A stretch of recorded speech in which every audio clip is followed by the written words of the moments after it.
Hi, Ismael. How are you? Fine, and you? I'm good too.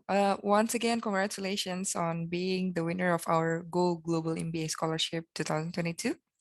How do you feel about that now after several days of knowing that?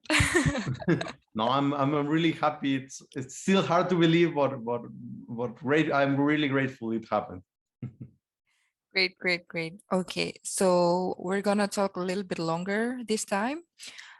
Maybe we can start with you can explain about why did you choose the US as your country of study and why MIT as an institution for you.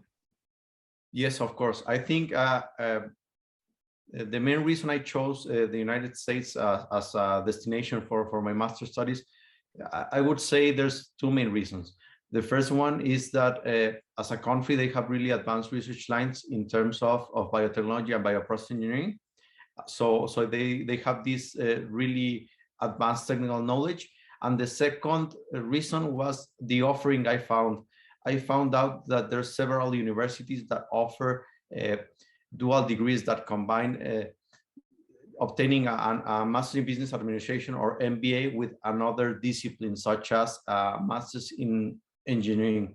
And that's the main reason I decided to apply to American schools. And specifically to MIT, I decided to apply to the Massachusetts Institute of Technology because they are actually offering a degree that's called LGO, or Leaders in Global Operations, that allows the students that study in there to obtain a master's degree in engineering and while studying for an MBA. So actually it was probably my top choice when I was applying to universities, because there I'll be developing both technical skills as an engineer and business skills throughout the MBA. And I believe something really important about the institution also was that while they have really advanced research lines in terms of biotechnology and bioprocess engineering, they also have a really interesting approach of applying this knowledge into practical matters. And that's actually what something really important to me, because one of my goals when I finish my degree would be to found and manage a biotech company here in my home country, Mexico. So hopefully with this degree, I'll be able to learn how to translate business expert, the science expertise into a practical business venture when I finish studying. Super. Thank you for sharing that. You mentioned as well that you're from Mexico.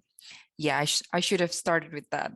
Could you tell me more about which part of Mexico are you from and where did you undertake your undergraduate studies? Yes, of course. I was born in Mexico City, which is the capital city of Mexico, but I actually grew up and studied in a city that's called Guadalajara, Jalisco. It's the second biggest city in Mexico. And here I studied my bachelor's degree in biotechnology engineering. I studied at the Instituto Tecnológico de Estudios Superiores de Monterrey, which would roughly translate into the Monterrey Institute of Technology. It's a private university here in Mexico that's located in several parts of the country.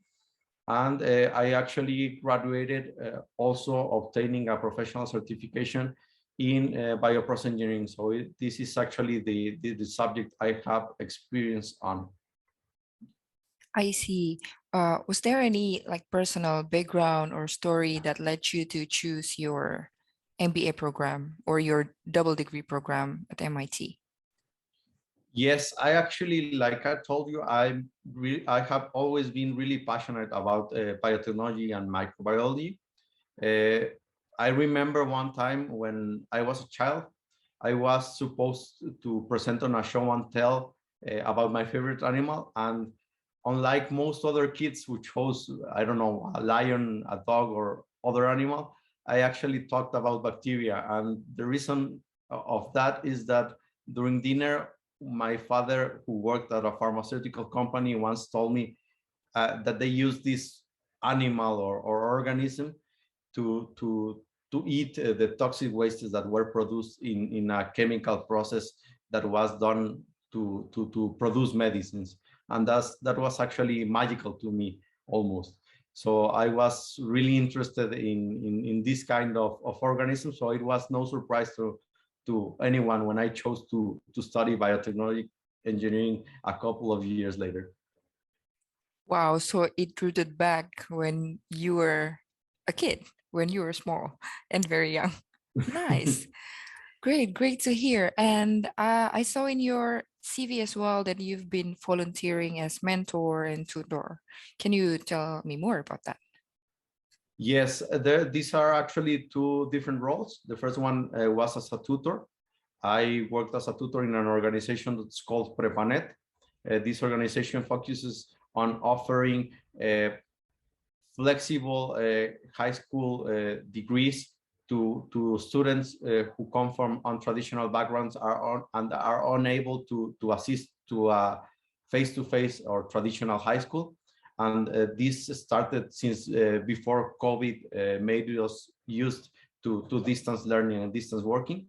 So my job there was to assist the progress of students in technical subjects such as biology, chemistry, and physics to obtain their high school degrees.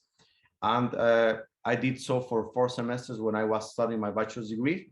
And afterwards, when I graduated from my bachelor's degree, I started volunteering in an initiative from my university that matches mentors with recent graduates from my university.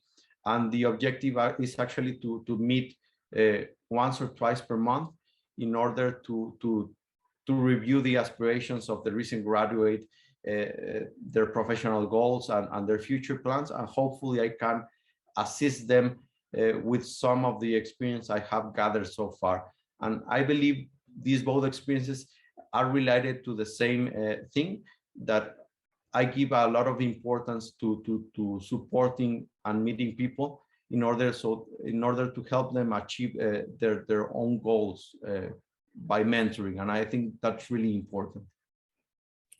That's really great. I mean, you give your contribution to society even before, even when you were studying at that time, right? You mentioned about 4 semesters. Yeah, that was when I was studying still.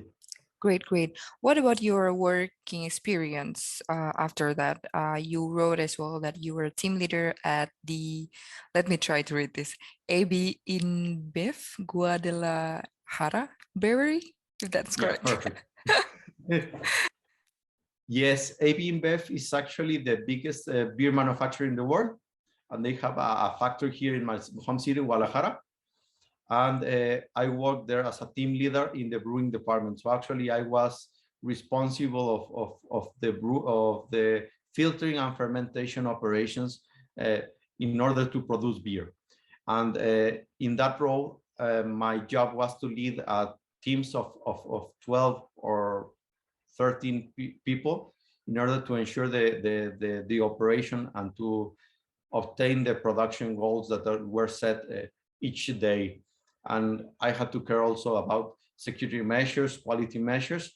And it was really interesting because actually my work involved obtaining results. At the end of the day, we had to have results in how much we produce and how we produce. And that's really important to me because to me, obtaining results is all about leadership. And leadership to me means really knowing your team, not only in work, but as persons, so that they are able to engage correctly with their work and be proud of what they're doing. And then they're gonna be really involved in obtaining the results that you and your team wants. Nice. Yeah, it's actually aligned with our scholarship vision as well, that we want to find the next globally minded leader. And I mean, your statement was really fit into that. Perhaps you can share a little bit, how do you see yourself developing as a globally minded leader as well in the future? Yeah, I should start by telling you about my objective when I finished my degree. My objective when I finished studying my master's in chemical engineering and my MBA would actually be to found and manage a biotech company here in Mexico. And I think entrepreneurship in this kind of field is particularly challenging because it is a technological field. So you need both technical and business expertise. And that's, I hope that starting a DLGO program will provide me with the required tools in order to do so. But going a little bit back into being a leader, globally minded leader, I think that being a leader is all about solving problems. So to me, being a globally minded leader is about solving global problems. And I believe that solving these kinds of problems can only happen when you develop leaderships and you are able to solve problems. And for me, that means creating a biotech company that is able to solve a particular problem of the place where I live in Mexico, and be applicable to other parts of the world. And to me, this would be to found a biotech company that is able to provide a bioprocess or a biochemical process that is able to transform agroindustrial wastes into a high value product. And that is particularly important to me because Mexico is a great agroindustrial producer. And that means it produces great quantities of agroindustrial wastes that today are being discarded. There are only wastes. So if you can reevaluate those materials, then you're creating value. And this is a solution to a problem that is present in other parts of the world. So I think these are the kinds of solutions that a global-minded leader could propose and implement. Super. Yeah, I couldn't agree more. It also means that you also started locally, like in your environment, in your country, and then it's actually could also start benefiting other parts of the world, which is local to global, something like Yes, that. of course. I think all solutions should start like. Yeah, great, great. Okay. Wow. Yeah, it was all amazing. I would say perhaps now I want to ask more about your scholarship application. And since now you are the winner of our 2022 Go Global MBA scholarship, could you share about where did you hear about our scholarship before you apply to the scholarship? Yes, of course. I actually was searching for scholarships in order to fund my degree. And I was looking at a website that's called becasinfronteras.com. It would roughly translate to Scholarships Without Borders. It's a Spanish website. I mean, a website that's on Spanish, and it's focused on building a repository of scholarships aimed toward Latin American students. So there I found the Go Global MBA scholarship application. I read the requirements and I decided to apply directly throughout your website. That was more or less the story about how I found out about the scholarship. Nice, nice. I see. Okay, and maybe the last one from me would be, would you share your tips about your your experience applying for the Go Global MBA scholarship? And yeah, I would say, what tips would you give to all scholarship applicants to write a winning application for the upcoming period? I think the best advice I could give in other prospective students in applying both to study degrees and to scholarships would be to really invest time in self-reflection before writing any application, to really have clear what have you done until now to achieve, and how do you plan to achieve the goals that you are setting yourself to. And I think, and I truly believe, if you already answered those questions honestly, then writing an application to a scholarship or to a study degree program is just a matter of organizing the information. And I believe if you truly answer those questions, then the person who's reading your application should have a clear sense of who you are and what are you are hoping to achieve. And then I believe if you've done some correctly, then you have a really complete and competitive application. Thank you. I hope everyone who's watching this will write down that to their notes and prepare for that for the next application round. We already opened the scholarship for the next fall 2023 period. So yeah, hopefully they will see this and really prepare themselves. Thank you, Ismael, for all of your answers. I don't have anything else from my side. Do you have any last sentences perhaps before we close this interview? No, I'm just really grateful with the scholarship and with all the process. It has been really nice. Great. Congratulations once again for winning the Go Global MBA scholarships. See you next time. Thank you very much.